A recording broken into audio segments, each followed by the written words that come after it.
І, відповідно, наступним кроком переходимо до нашого останнього в цій Our сесії last in доповідача, this panel, Mr. Matthias Richter. який є Mr. Matthias Richter is a good friend of Ukraine.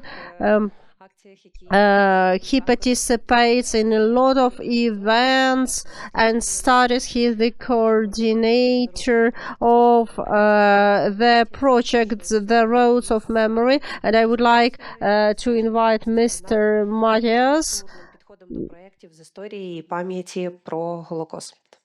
Дякую.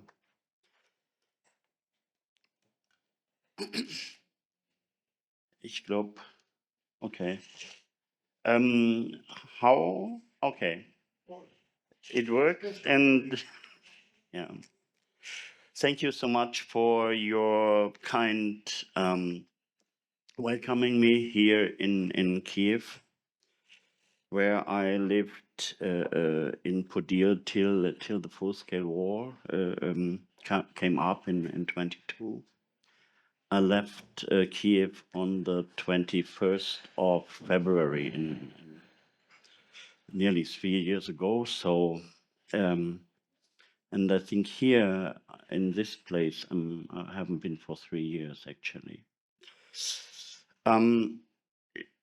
It's very important before I start just to tell in a lot of cases that I'm the coordinator of the projects, and that mainly all the things I will speak about now, or I will show to you, are Ukrainian projects, mostly in cooperation with the German partners. This is in the times of anti-colonial view, it's a very, very important question. It's a very, very important. We are on the wrong direction. Okay, I will. Yeah. Okay. I should tell something. Just in case. If the time is a bit short, I will try really to shorten down the situation where we are in, and to show that in fact memory culture itself is under big trouble, and it's not only the full-scale Russian war, which Anatoly already mentioned in this case, so I shouldn't repeat. Then of course the 7th of October, which made a big trauma to all of us, and in Germany I can tell you, and especially to the teachers and the pedagogues who are in the room, in German schools a lot of teachers are afraid to speak about the Holocaust. This is the situation after the 7th of October. This is the reality, yeah? And, you know, I'm not the guy to come and show it with the naked finger, especially here, where we are, and we spoke a lot about Babi Yar. So just these arguments are really a big challenge, especially in our case. I will show later that we are going into big questions of cultural memory, yeah? And last year we were taking part in an exhibition in the Netherlands, and there were 80 positions about trauma of memory. It was called My Oma, Maya Babusia, and there were not a single position about the Holocaust or a Jewish family story, yeah, and 80 positions about memory culture, yeah, and no one was Jewish. Just to explain the situation, that was the Netherlands. When I start speaking about Biennale in Venice, I will not stop till the sun goes down, yeah. So they were really super active in this anti-colonial movement, which is really starting to deny the Holocaust, or at least to relativize and in fact also to legitimate the existence of Israel. This is a really big challenge, especially in Western Germany regions, but everywhere in Europe, I think.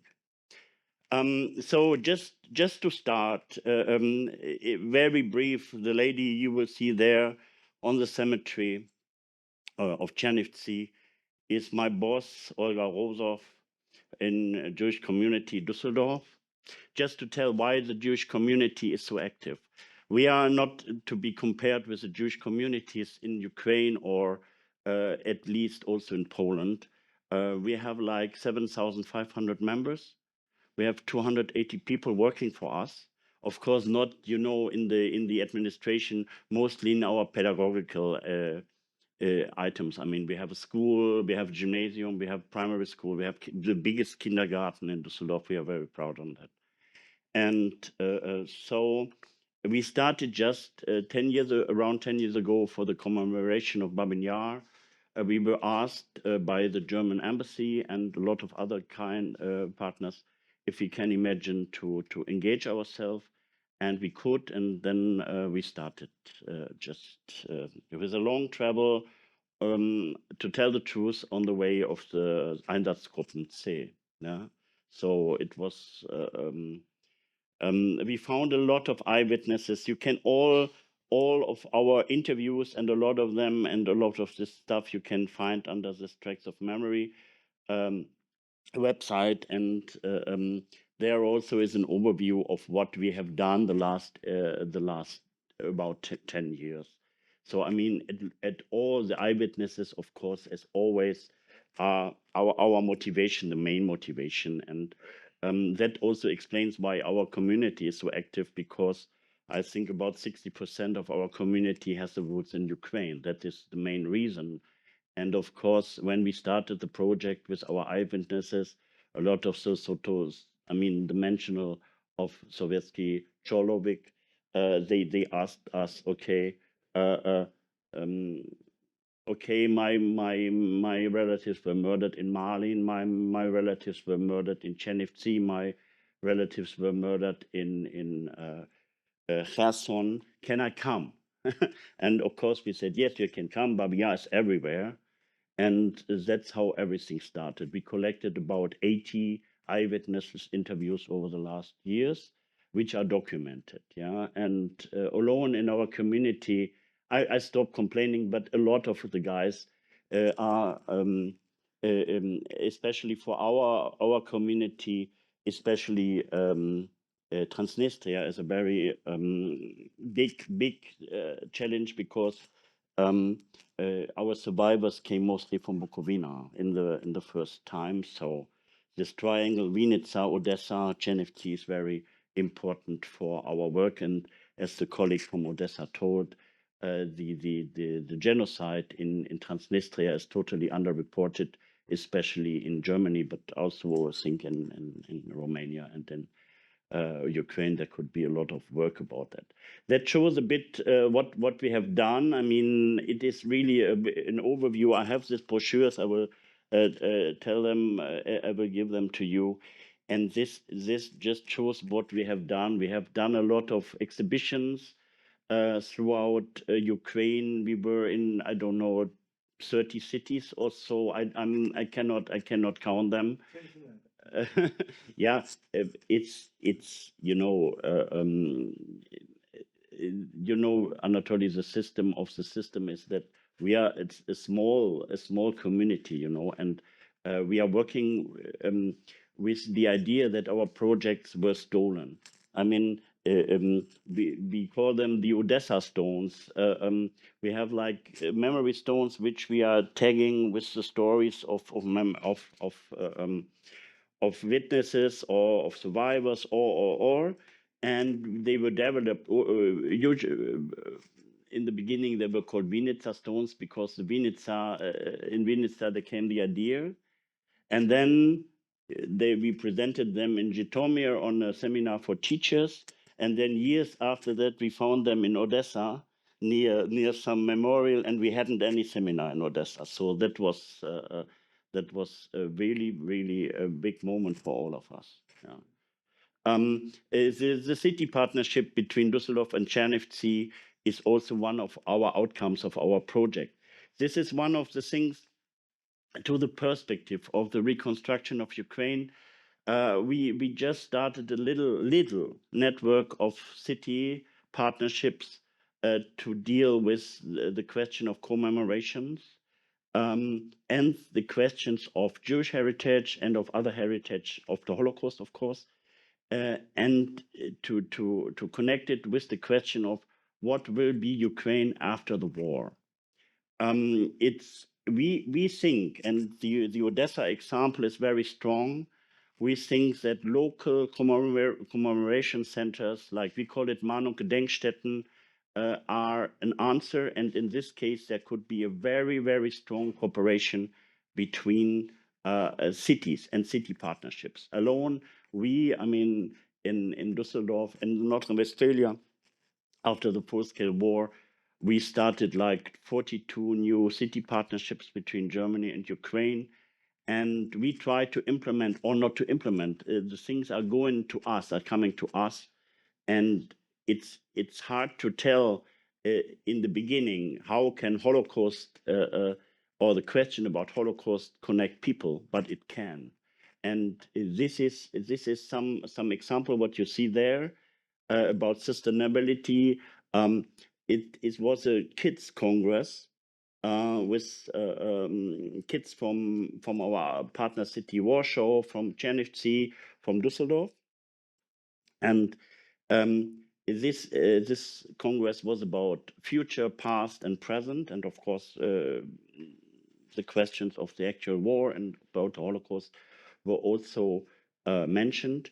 And this congress is now going to be every year in Düsseldorf with 50 kids. I hope so. And one of the outcome I will show later. This is just to imagine what we have done. Even during the war, our partners from the Jewish Museum in Czernivtsi, Pana Mikola, Bill and Anna and so on, they will look our screen, I think, right now. Even I can boast that in the times of the war, and when the war was starting, we were just dealing with, I don't know, alone in Czernivtsi, we had like about 2,800 kids in our seminars, thanks to Mikola and his team and Anna. This is one of the outcomes. That was very funny and mentioned story. This is our probably a lot of you know this graphic novel about the Holocaust in Czernivtsi. And when we came this morning, it was good to decorate it as a welcome probably for these days. And the news is, and that was one of the outcomes of this Kids Congress, this book here that will be now a theater play in Düsseldorf, in the Düsseldorf Schauspielhaus. On the 6th of April, there will be the premiere of this play. And we already planned like 25 events. That is a big amount to meet the youth of Germany. And the same, not that big, but anyway, the premiere of the Ukrainian version, and I invite you all to the Jewish House in Czernivtsi on the 11th of April. There will be the premiere of the Ukrainian version, so we will make a Ukrainian theater play out of it. This is just, all no children's stories. This picture is very touching for all of us because it was in Kharkiv, where we presented all together about 3,000 kids in the university, and that was the last public event what we did before full-scale war started. Last month I met Anka Feldhusen in Berlin, and she said, "Okay, Matthias, always when I see you, I have to remember about our being with Pana Anatoly and with Mikola and all the others in Kharkiv." So this is something to tell before I stop. I know we are. Yeah. The others used a bit more. So I told about the big challenge in art. And I can tell that, for example, this first exhibition, what you see there, is also connected the question of Bucha with the destiny of Rosa Ausländer in Czernivtsi and her whole life. This was a concept by Olga Tregubova and Katya Sinchenko from Kiev, and they worked really intensively on it, and of course it was a challenge. The other futures now I could mention, and I hope they will see each other us. So we were really proud that Andrei and Leah Dostleva, for example, members of our team since years, and also participants of a lot of seminars of Anatoly. They represented Ukraine this year in the Ukrainian pavilion on the Biennale in Venice. And so you see the outcome can be a lot of cultural events, and all of our cultural events are always connected to the questions of memory. It's always a question also about quality. The fact that that were the Duck Daughters, for example, in Düsseldorf, that was, to tell the truth, the problem that our activities more or less through the war, I mean, at least public events, went more or less to Germany because, yeah, you know why. Anyway, we are still active in Ukraine, and we are dreaming about the continuation of this work. And just, you know, one personal.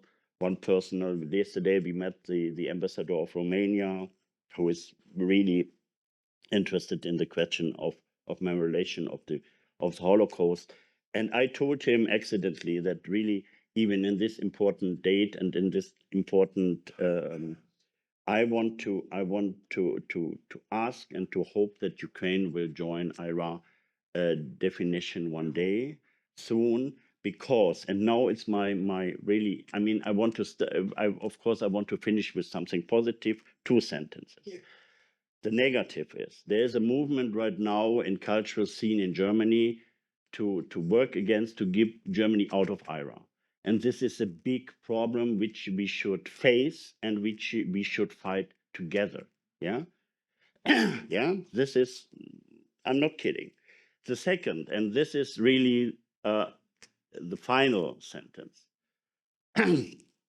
Sunday, a week ago, the Kiev Symphony Orchestra was hosted in our synagogue in Düsseldorf, and we should have done 2 shows because there was too big interest. So our synagogue, all in all, we had like 450 places. So nearly 1,000 people took place in this fantastic concert.